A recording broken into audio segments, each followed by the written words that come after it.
All right, a lot to unpack here. Day after Christmas. Hope everyone had a good one. Well, anyway, it celebrates Christmas. And if you're in the middle of Hanukkah right now, keep banging that manure monkey, huh? You got this. Beautiful, beautiful next 3-4 days for you. Check this out. Jean Chartron Bourgogne Vieilles Chardonnay 2022. Now, this is a heck of a story. Basically, a gentleman by the name of Dupard, a journeyman cooper, established a domain in 1859. Rose to stardom somewhat in the middle 1800s in the small hamlet, the teeny tiny hamlet of Poligny-Montrachet. Married a Chartron, and the rest is history. Now it's domain Jean Chartron. In 1873, Dupard actually was the guy that convinced the town of Poligny to affix the name of their greatest vineyard to the name of the town. How about that for some banging trivia, right? Poligny-Montrachet. You got a Dupard to thank for that.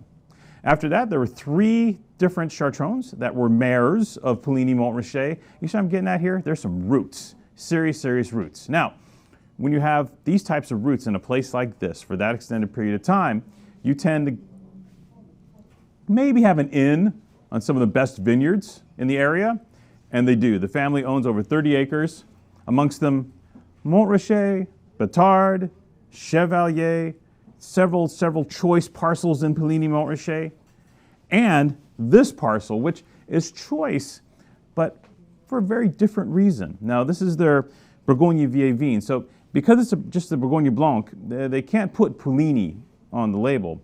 But in fact, this wine is grown entirely in the village of Poligny.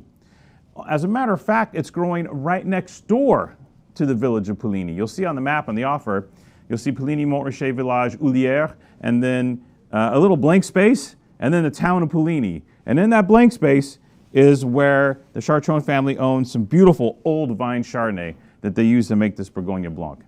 Absolutely smashing wine, has been. Some of you may be familiar with the Chartron name because of Chartron et Trebuchet, which was a negociant operation that they had for several decades. I think they sold that off, and now they're just focused on domain Chartron, Jean Chartron again, although the Chartron et Trebuchet negociant label is still out there, but under different ownership. Not to confuse the two, because they both have the same kind of color scheme still, okay? So this is the domain Jean Chartron.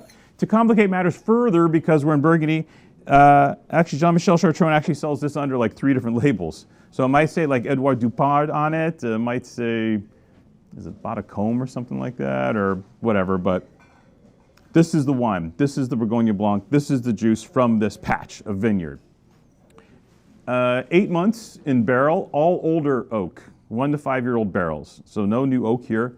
And then what they do, which is super cool, a lot of the top guys are doing it, 3 months in tank to let it settle in. So they don't like run it in the tank, wait 2 weeks and then bottle it. No, this wine gets 3 months in tank, all blended together to really sort itself out and harmonize and become the wine that it is in this glass, which we're lucky. We get to taste a lot of Burgundy. You know, it's kind of what we do here. It's one of our mojo wines. And what I can tell you is this wine is Poligny-esque. The wines from this village are floral. There's a richness to these wines, but it's not as cloying as, say, some of the vineyards in Chastagne and Montrachet, which tend to be a bit broader. What makes Poligny and why it's usually pricier is that you get these florals and this richness, but you still get that same verticality. You get a little more energy out of the wine. All clay limestone soils here. Again, old vines. Average age of the property is 40 plus. So if they're putting Vieilles on this cuvee, it has to be at least 45, 50 years old, this vineyard, if not older. I couldn't find that actually. I tried for you. Yeah, just flowers.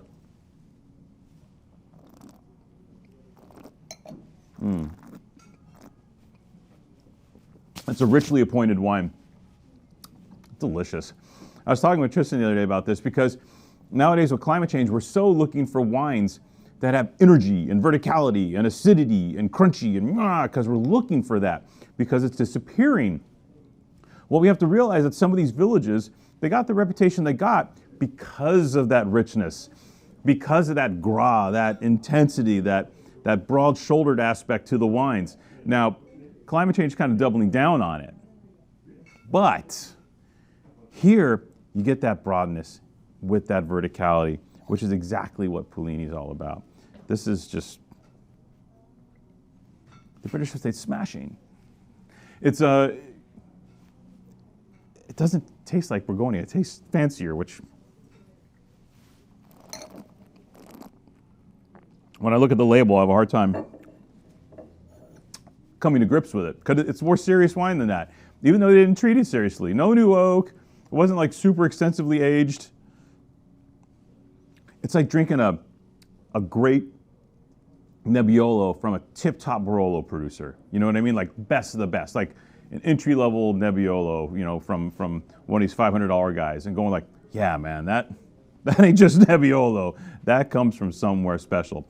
And in fact, this does come from somewhere special. And it comes from somewhere special because the Chartrons, well, I don't know if they still run things in Puligny-Montrachet, but they're one of the dogs with the biggest bark and the biggest bite. Wow, what a wine. $30. Dude. $30 for legit white Burgundy from Puligny? Man, okay. I'm in. Only 15 cases. They don't make a ton of this stuff. Get some.